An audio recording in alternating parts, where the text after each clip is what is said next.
Hello, hello, hello, hello. Welcome back ulit sa ating YouTube channel. Ngayon, nandito tayo sa may Sabana naman. Update tayo ngayon dito sa may Sabana.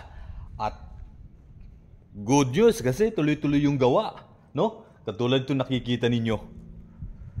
At makikita nyo dun sa kabila, oh. Diba? Yung katapat nun, katapat dito, halos dire-diretso yung trabaho, gawa nila. At makikita nyo kung gaano kaganda itong ginagawa dito sa may Sabana. At ayun, lilipad natin yung camera natin para mas makita ninyo ng mas maayos at maganda yung mga bahay na ating ibibidyoan. So ayan, ito yung lugar ng Sabana. At makikita nyo na tuloy-tuloy na yung gawa nila at pag-aayos na nila ng mga bahay dito. Tingin ko, malapit na rin kayong lumipat rito. At makikita ninyo itong katapat lang, oh, yung kabilang design na yun. At dito, makikita nyo rin yung design kung gaano kaganda. Meron pa silang linya.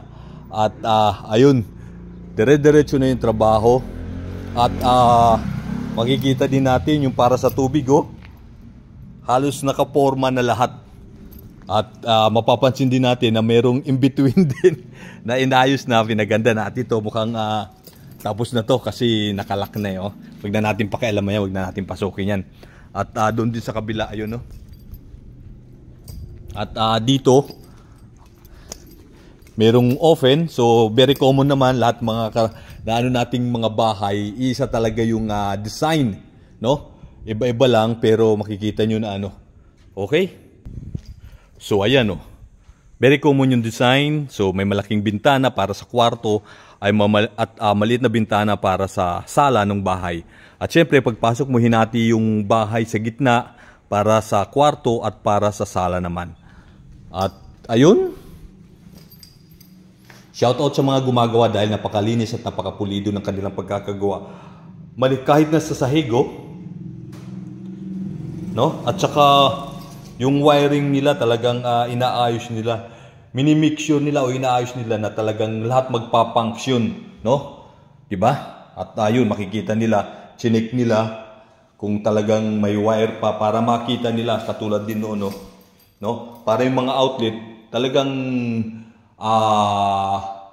tawag dito na gagana yung mga outlet ng bahay. So ayan yung mga pagkakaayos nilang wiring. So shoutout sa mga gumagawa at siyempre sa developer din dito. At maganda, no? Pati sa sahig, no? Napaka parang hindi ampaw yung pagkakatrabaho. So ayan yung kwarto. At yun, makikita nyo talaga na inaayos nila mabuti. So dinodouble check nila kung functional pa yung linya talaga ng mga abang para dun sa mga outlet, no? Para sa bahay.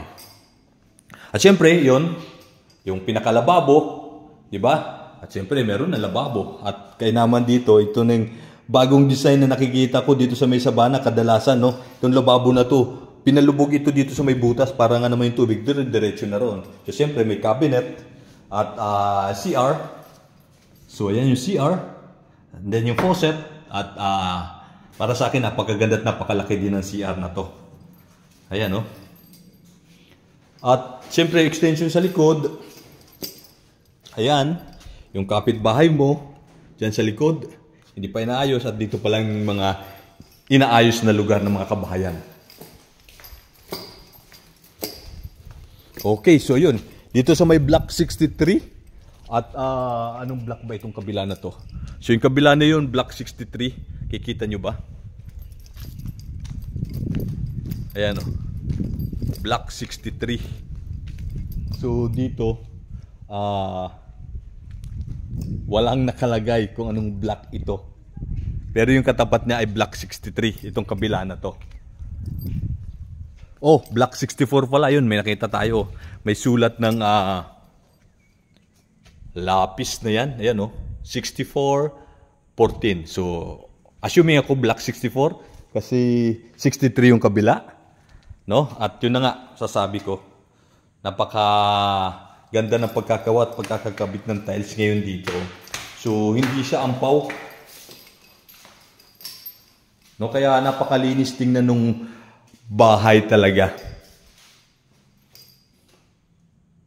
At yun din lang, isa sa napapansin ko din, yung pa sa wiring na yan, ganyan talaga yung format niya. Talagang parang nakakross siya dyan sa taas.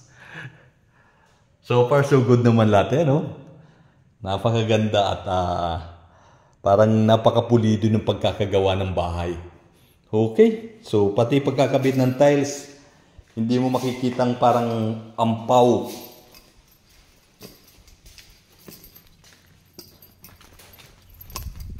At syempre, ayun, in between, ginagawa at merong hindi ginagawa. At malapit na siguro kayong marilocate dito. At yan, tuloy-tuloy na yung trabaho.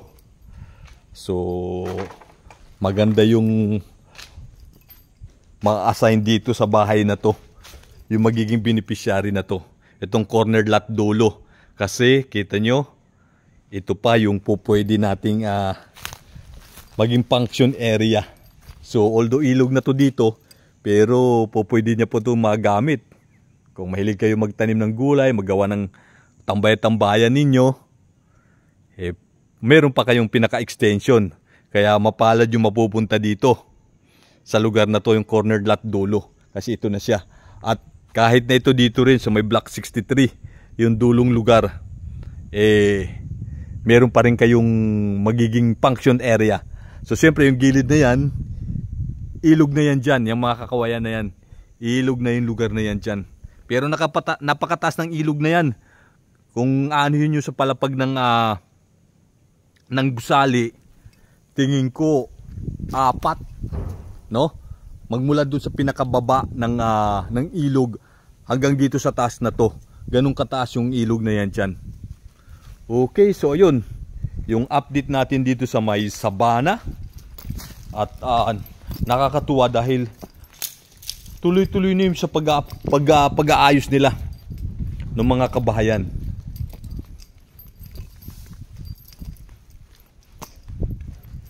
So yun lang, makikita mo na hindi pa ginawa, ito inayos na.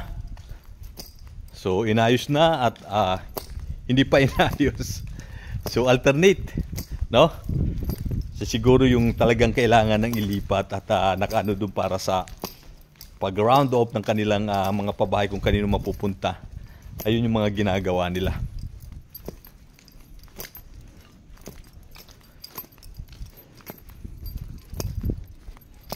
So yun yung lugar, ito yung lugar, at ito yung lugar. At dito naman tayo sa kabilang side na to. Actually ito dito kakulay niya na siya ng ng Christopite. Kasi dun sa kabila na yun, Christop na yun eh.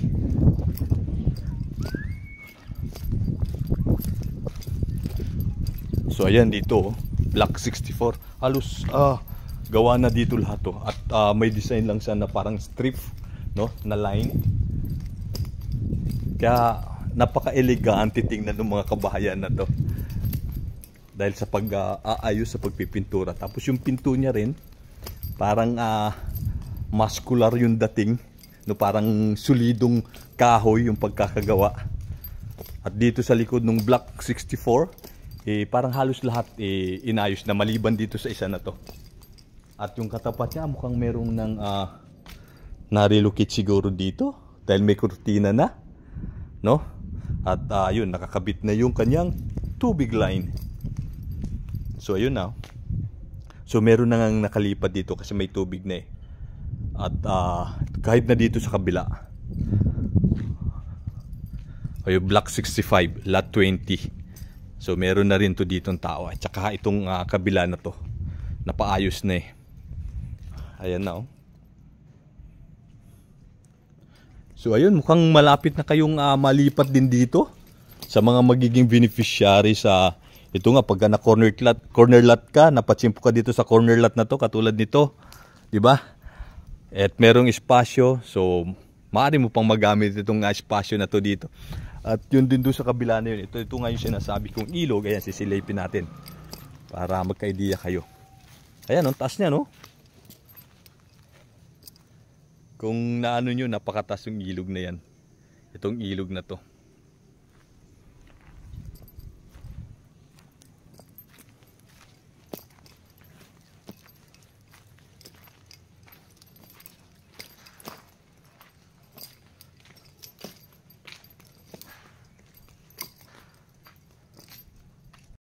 Okay, so yun yung update natin dito sa may Sabana, dito sa Kalubkob na Cavite at meron nang na-relocate dito. So ito, so may dalawang bahay na merong nang na-relocate.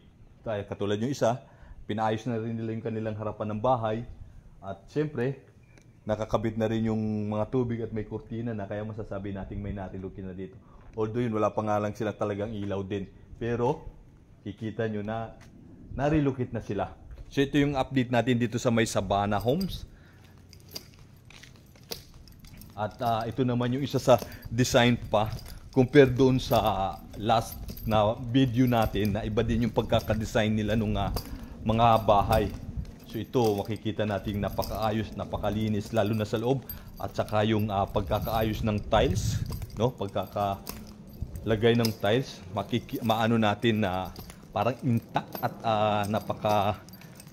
yung hindi ampaw yung pagkakagawa. So syempre yun, no? Pagkakapintura din napakalinis. Talagang kumbaga yung gumagawa sinasapuso nila yung kanilang ginagawang trabaho sa pag-ayos ng mga pabahay. At yun, yung una nating ma-discover na itong lugar na to ay Sabana. Ganyan pa rin siya. Walang naging upgrade, walang nabago, maliban dun sa mga bandang unahan. So inaayos na rin, parang katulad dito. 'Di ba? At syempre dun sa kabila naman yung last naman natin na dun. At yun nga, yung nakakatuwa dahil meron ng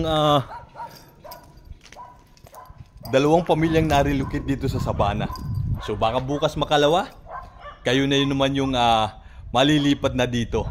Dahil ayun, halos ayos na yung mga bahay at inaayos pa yung mga bahay. Parang sa ganun, marilukid na kayo dito.